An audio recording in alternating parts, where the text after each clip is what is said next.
de artrosis. Terminando artrosis, ahí vamos a descansar unos 15 minutos.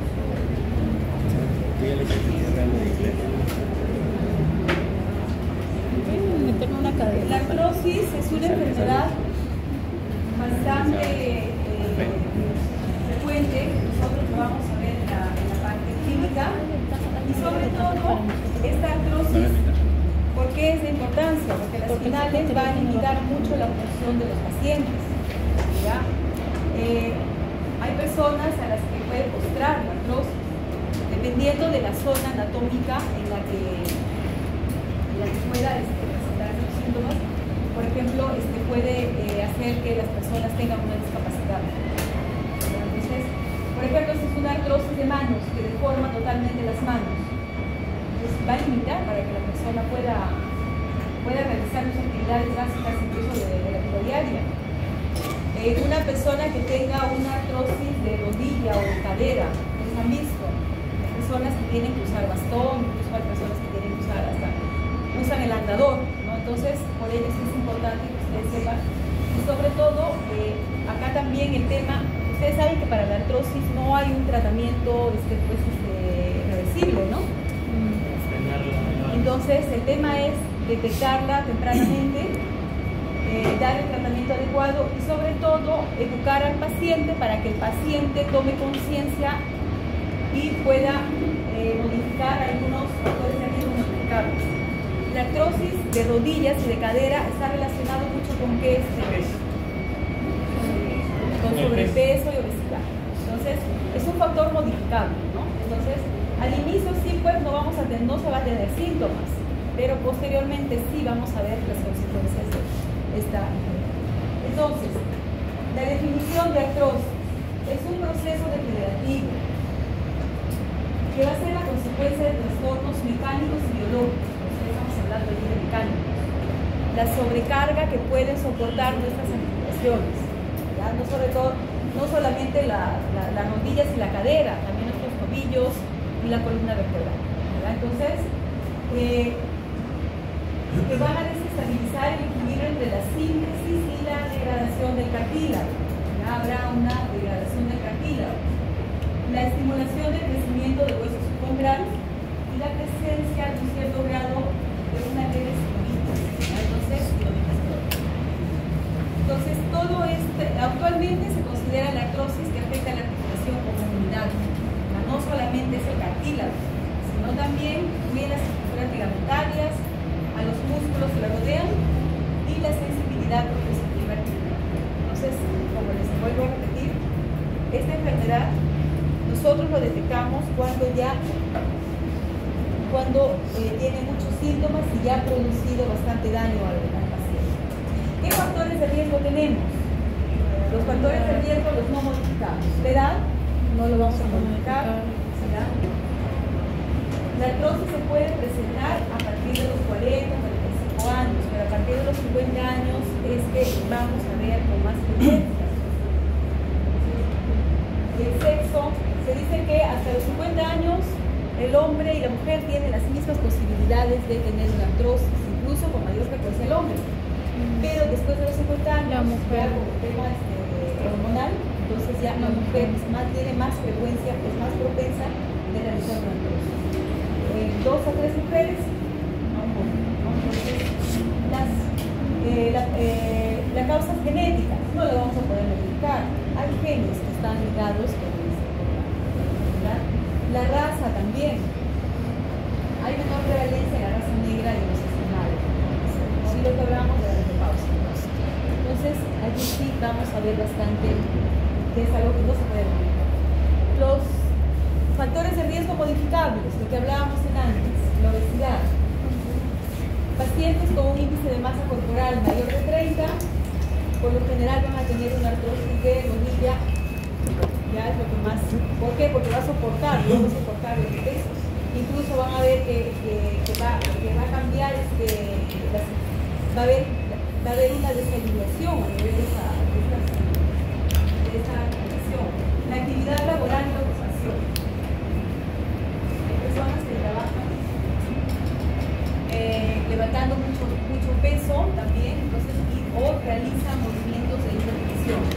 También es frecuente en algunas actividades de deportistas, sobre todo de competencia, que es bastante, que provoca bastante esfuerzo, sobre todo en el fútbol, han visto, van a tener, ¿por qué? Por el tipo de actividades que realizan, no solamente por la actividad que realizan, sino también por las conmociones que pueden tener, por las lesiones que ellos tienen. Entonces, tener una lesión, como acá también lo dicen, acá, traumatismos previos o cirugías, esto va a condicionar que posteriormente haya una crisis. Entonces, ustedes han visto, los jugadores de fútbol se tienden a lesionar constantemente, ¿no? Entonces, y por ellos van a tener a la larga, van a tener este tipo de artrosis, ¿no? Sobre todo de rodillas, ¿no? Las enfermedades asociadas pueden ser la diabetes, la acromegalia, el hipotiroidismo, el hiperparatiroidismo y la neurodermatosis. Y también mencionan a la densidad mineral ósea. Mencionan que cuando hay una mayor densidad mineral ósea, aumenta la intensidad de las fuerzas que inciden en el cartílago y van a predisponer a la artrosis, ¿ya? Entonces, estos factores sí podríamos modificar, quizás no totalmente, pero sobre todo la que sí se puede modificar, ¿cuál es? Con mayor, bueno, de repente no casi nada, pero la más factible de modificar es el peso, ¿no? El peso es la que se puede modificar. ¿Por qué? Porque eso va a depender generalmente de nosotros. ¿Y qué manifestaciones clínicas tiene? ¿Cuál es la principal manifestación clínica de la artrosis? ¿Por qué viene nuestro paciente? Dolor, ¿no? Viene por dolor, nosotros... Dolor articular, no solamente de la zona articular, sino siente que le duele todo, ¿no? Entonces, este dolor al inicio es un dolor casi imperceptible que va a aparecer solamente cuando realizamos ejercicios, cuando nos movilizamos, cuando subimos escaleras, pero va a desaparecer cuando estamos en reposo. Luego este dolor será más constante y va a afectar ya las actividades físicas diarias, ¿no? Sobre todo puede aparecer rigidez. Ya cuando un paciente me está viniendo que tiene rigidez, sobre todo al despertar, ¿no? O a veces también nos hablan que el dolor también se puede incrementar en las noches, entonces ya nosotros estamos viendo que ya esta enfermedad no es reciente, esta enfermedad ya ha tenido etapas, ¿no? Y la etapa 3 es cuando hay un dolor leve y que luego se presenta con exacerbaciones de un dolor más alto, ¿no? Entonces, y acá sí se va a acompañar ya de limitación funcional. ¿Por qué? Porque hay rigidez. Entonces, acá sí ya es una etapa 3. Hay incremento de la sensibilidad tanto en la zona de la articulación o periarticular, la limitación del movimiento, también ya lo vimos. ¿Por qué? Porque no solamente el paciente va a tener mucho dolor y va a impedir realizar movimientos. Sobre todo ustedes van a ver, cuando el paciente viene con dolor, ustedes se acercan a examinarlo, van a ver una disminución del rango articular. No se van a poder mover.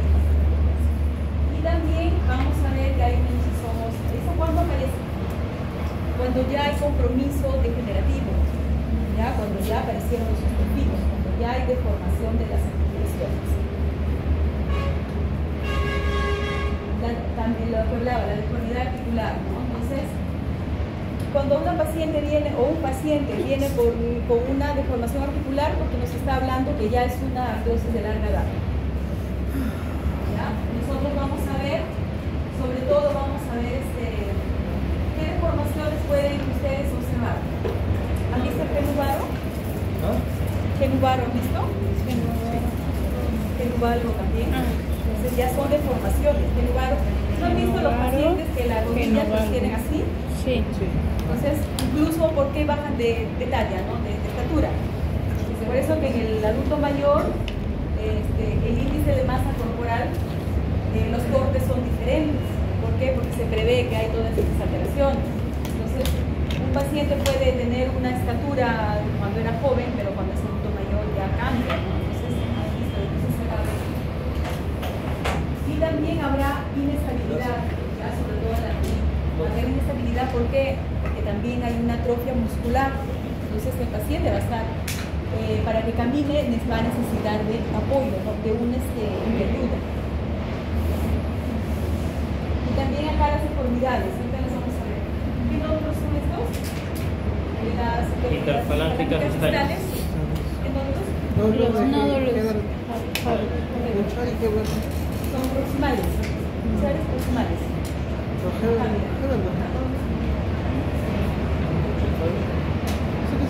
Distales acá. Y las de acá son las son las distales. Las distales. Y buchal proximales, ¿no? Los proximales. Ya, listo, gracias. Este es lo mismo. Este es lo mismo. Este es el resumen para que ya sé todo, para que lo lean nuevamente ustedes. ¿Y qué articulaciones se afectan con mayor frecuencia? Las caderas, las interfalángitas de los dedos, las primeras articulaciones carbo-metacarpianas, las primeras articulaciones metatarsofalángicas. ¿Qué han visto en el pie? ¿Han visto que los pacientes van con sus halus valgus? La deformación también. Entonces han visto los pies de los pacientes. Es una deformación. También las articulaciones acetarias, tanto de la columna cervical inferior, por eso dice el cubo, y de la columna lumbar. Es frecuente, ¿no?, que vayan por estos problemas. Y las articulaciones que se afectan con menos frecuencia, ¿cuáles son? Codo, muñeca, hombro, ¿no? Y sobre todo en estas presentaciones siempre va a ser a menudo unilateral. ¿Ya? Así lo van a poder diferenciar. En la rodilla, por lo general, es a comparación de la artritis es bilateral, ¿verdad? Claro, o sea, la artritis también cambia. Claro, es bilateral y la otra es proximal. Exacto. Por lupus. Y hay un término que se llama la artrosis generalizada. La artrosis generalizada principalmente va a afectar a las articulaciones interfalángicas distales y proximales, o sea, en la mano. La primera carbo-metacarpiana, las trapezios camboideas, las primeras metatarsofalángicas, las acetarias cervicales, lumbares inferiores, las rodillas y las caderas. Esta presentación es lenta, tiene de larga data, ¿ya? Pero van a iniciar, sobre todo en las mujeres, inician con afectación de las manos. ¿Ya? Primero inicia en las manos. Y posteriormente ya aparecerá molestias a nivel de rodillas, pero es de larga data. Entonces ustedes van a ver, hay pacientes que tienen dolor de múltiples articulaciones. ¿Ya? De múltiples articulaciones. Acá sí, como estábamos hablando con nuestros compañeros, aparecen los nódulos de Heberden. ¿Ya? Heberden, acá está, que son las interfalángicas distales, ¿ya? Que se diferencian de las de Bouchard, que son proximales. La proximal, ven acá está, son las proximales. Entonces esa es la diferencia que hay. Entonces eso vamos a encontrar en los pacientes. En las manos vamos a encontrar esas informaciones.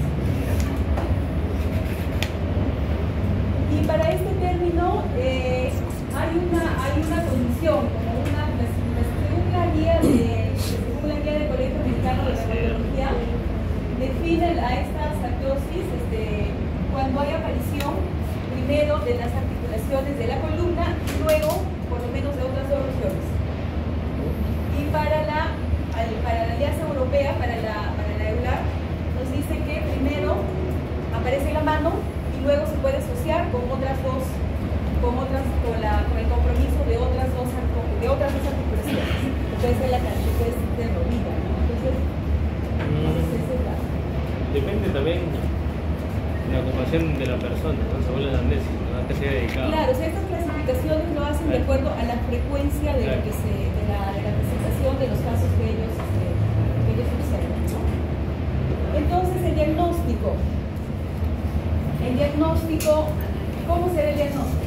El diagnóstico es clínico. Entonces, ¿y por qué le pedimos la radiografía al paciente? por si acaso. Para descartar. Para ver la deformidad ósea. Claro, entonces lo que pasa es que hay una disociación entre los síntomas tempranos. Tú le puedes pedir una radiografía y te va a salir normal, pero el paciente va a tener dolor. Entonces la radiografía no se va a ver, no es el fin. Entonces nosotros deberíamos hacer una exploración física adecuada también, ¿no? Entonces, para poder ver. Entonces, y nosotros luego que hacemos eso, ¿a quién les pedimos qué pruebas, qué exámenes de laboratorio podemos pedir? Factor reumatoideo. Factor reumatoideo lo puedes pedir sobre todo, ahí tienen que ver mucho las edades. Si es una paciente joven, como que le puedes pedir factor reumatoideo, pero ponte, si es un paciente que viene de 50, 60 años, ya factor reumatoideo ya... Puede salir incluso un falso positivo. Exacto, te puede salir positivo, ¿no? Entonces, lo que nos sugiere la literatura, se le puede pedir una velocidad de sedimentación globular o una PCR, que a la larga ustedes saben que son muy sensibles, que se alteran por cualquier problema que se pueda presentar, ¿no? Entonces,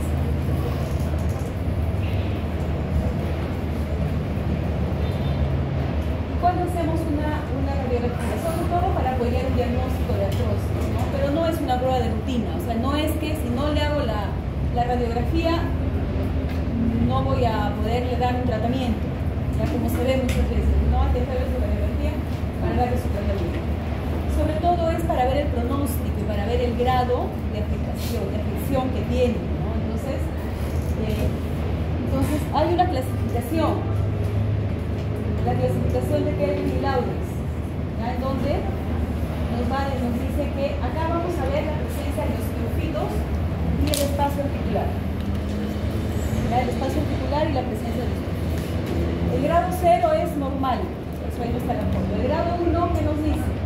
Hay estrechamiento dudoso de espacio articular y posible aparición de osteofitos. Acá está estos son los osteofitos. Lo van a ver más claro en el grado 2, osteofitos están definidos, ya vemos osteofitos nosotros, y hay posible estrechamiento del espacio articular. Entonces esta es la leve, ¿ya? La 2. La 3 sí, ya vamos a ver osteofitos moderados, y el estrechamiento articular ya es definido.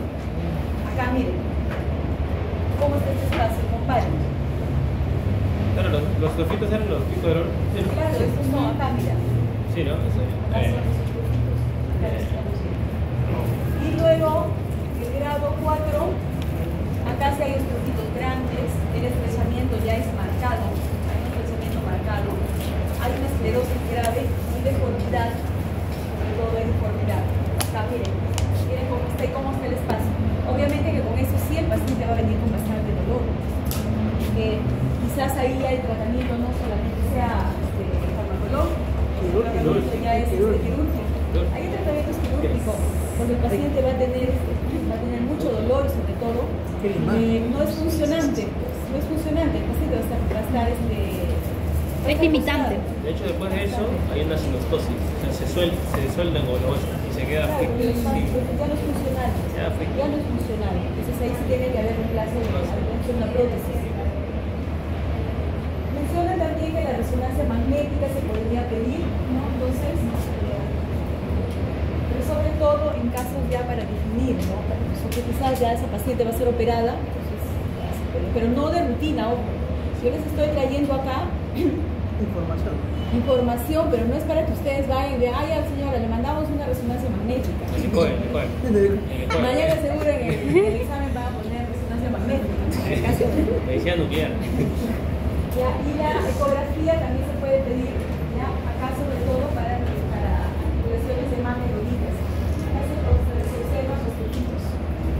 Tampoco no es de rutina. Sobre todo se pide acá cuando hay lesiones traumáticas, en meniscos. En cuanto al tratamiento, las medidas no farmacológicas, que hablamos antes, ¿no? La educación sanitaria, se tiene que educar al paciente para que el paciente sobre todo acepte que tiene la enfermedad y y sepa que tiene que disminuir o modificar ciertas cosas de la actividad diaria que realiza para poder mejorar, ¿no? Para poder mejorar. Pérdida de peso es importante, recuerda. La descarga articular, por ejemplo, el uso de bastones, el uso de riñeras, el uso de andadores.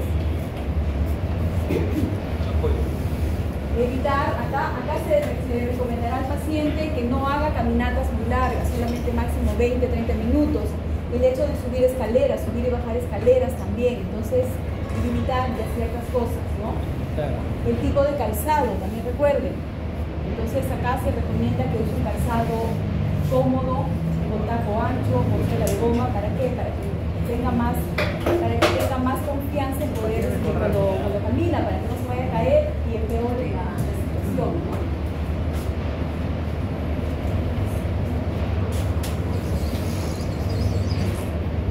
Ejercicios. ¿Qué ejercicios se recomienda para un paciente que tiene artrosis? Los aeróbicos los aeróbicos, por eso, para fortalecer la musculatura, ¿no? Para la flexibilidad y la visión. Las medidas físicas recomiendan también la aplicación de bolsas con hielo, el uso de parafina para las artrosis, para cuando tienen problemas en las manos. Y también técnicas físicas que han demostrado cierto nivel de evidencia, la estimulación eléctrica transcutánea para la rodilla, luego el ultrasonido, sobre todo el ultrasonido, no para la articulación, ojo, sino es para la zona circundante, porque recuerden que no solamente hay el dolor en la articulación, sino que el dolor se expande, entonces ahí es donde se utiliza el ultrasonido. La crioterapia también funciona, el masaje transverso profundo de los cílios, la acupuntura, aunque a veces hay estudios contradictorios, sobre todo para rodilla, la definición de la literatura. Y en las manifestaciones farmacológicas, a ver, presten atención acá, porque esto les va a venir en sus exámenes en el ECOE, que están teniendo en los exámenes de simulación, porque les están pidiendo que hagan tratamiento, o por lo menos lo básico, ¿no? Entonces, ¿qué tal si les toca un caso de artrosis?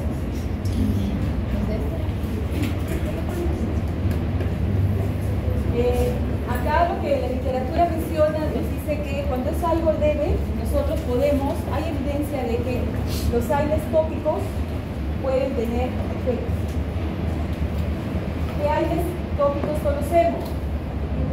Diclofenac. Tópico. ¿Ibuprofeno es tópico? No, diclo. ¿Qué ibuprofeno? Diclofenac. Escuché ibuprofeno. No. El diclofenaco y el ketoprofeno se pueden usar por cortos tiempos de 2 a 4 veces por día, y luego ya usar los aires orales.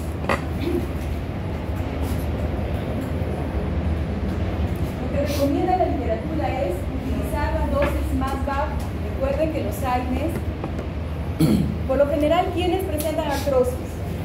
Las personas jóvenes tienen comorbilidades o no. Pónganse que tenga hipertensión, que sea diabético, que tenga una enfermedad renal crónica. Entonces, por ello es que usar las dosis más bajas. Las dosis más bajas y por tiempos de referencia cortos, ¿no?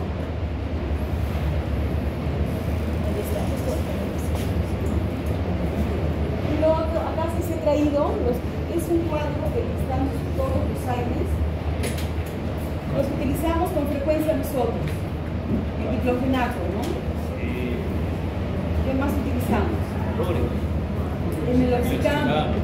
Ya, esa creo que ha sido la pregunta que les he puesto. Entre los dos. Ya, pero es un poco. Entonces, acá está el ibuprofeno también. Ibuprofeno, ketoprofeno, naproxeno. La aspirina. Se usaba mucho la aspirina, pero por sus efectos indeseables que pueden provocar sangrado, puede provocar bastantes complicaciones, es lo que no se recomienda actualmente. El celecoxib y el etericoxib, son toxófilos, son inhibidores de la cosa. Entonces, ¿qué recomiendan acerca del paracetamol? Que ya es un analgésico, pero no es utilizado de primera línea, ¿ya? Entonces, pero si no tenemos que darle, le vamos a tener que dar al paciente. A no darle nada, le damos el paracetamol. No sé si ustedes han escuchado que a las pacientes que tienen su artrosis también les hacen sus infiltraciones con corticoide. Entonces, no es recomendable usarlo frecuentemente. ¿Por qué? Porque solamente el efecto es de un mes, nada más. Solamente por un mes se reabsorbe el corticoide, pero hay estudios que demuestran que podría haber daño articular. Entonces, al haber daño del cartílago, entonces ya no es recomendable. Se pueden usar unas veces, pero no siempre. Hay pacientes que se acostumbran, ¿no?, a las infiltraciones. Se van un mes, luego regresan. Entonces no es recomendable. También hay una técnica que es que está de moda ahora, el ácido hialurónico. ¿Ya? Aparte, para la cara, para las rodillas también. Entonces, en los estudios, el ácido hialurónico, ¿qué tiene? Tiene un efecto de relleno. Por eso es lo que se utiliza. Entonces, hay estudios que se han hecho, han comparado un grupo de pacientes que se les inyectó el ácido hialurónico con otro grupo con placebo. En el estudio dice que hubo mejores resultados en los que el placebo. No, el placebo tiene mejores resultados. Y cuando se pone el ácido hialurónico es bastante costoso. Sí, es caro. Creo que cuesta más de $1.000, creo. Sí. Sí, para sí, más o menos. Depende de los tamaños. Depende de la cantidad que te pongan. El plasma también se le compra. Sí, pero el tema, hay bastantes productos, pero también, o sea, los resultados, más que todo, parece que tuvieran efecto placebo. Entonces, para terminar, ¿los opioides están recomendados o no? ¿Qué piensan ustedes? No se recomienda. Se recomiendan solamente por periodos cortos, a corto plazo, nada más, ¿no? Corto plazo. Y recuerden también por los efectos que puede traer un opioide en un adulto mayor. Entonces no es por ello recomendable. Y ustedes han escuchado el uso de la glucosamina, de la vitamina D, de la condroitina, que dicen, no sé si han escuchado. Ustedes cuando les visiten, cuando ya tengan las visitas de los visitadores médicos, no me acuerdo ahorita el producto, Dinaflex creo que se llama, no me acuerdo ni en qué laboratorio es. Cuando te lo presentan, ya hay estudios y hay literatura también que tú lees y te mencionan que tiene propiedades de regeneración del cartílago. Entonces lo venden de esa forma, lo toman por cierto tiempo, te dicen un mes, y descansas un mes y lo vuelven a tomar. Entonces, hay estudios. En Europa hay estudios en donde aprueban. Entonces dicen ellos que han encontrado, incluso he visto literatura del año 2006, pero si no me equivoco, 2006, 2010, 2012, en donde ellos que ponen como evidencia el nivel 1, pero ya buscando más literatura en UpToDate, entonces encuentro obviamente, ¿no?, que lo que todos sospechábamos, ¿no?, que todo es estudios controvertidos y que no hace efecto. Entonces, para contrarrestar los estudios europeos, dicen, no, es que en Estados Unidos lo que hacen es utilizan a la glucosamina de la condroitina como suplementos vitamínicos. Y también está en la discusión, ¿no?, el tema de la dosis. Pero a ciencia cierta, hasta ahora, no hay un estudio que demuestre que la glucosamina, la condroitina, la vitamina D tenga ese efecto beneficioso de regeneración del cartílago. Entonces, lo único que nosotros podemos hablar a ciencia cierta es solamente tenemos 2 años para el dolor. Entonces, con eso y las medidas preventivas que hemos hablado. Y ahora vamos, para terminar, un casito clínico. Quizás, ya que me toca tomar mañana el examen, de repente viene este caso.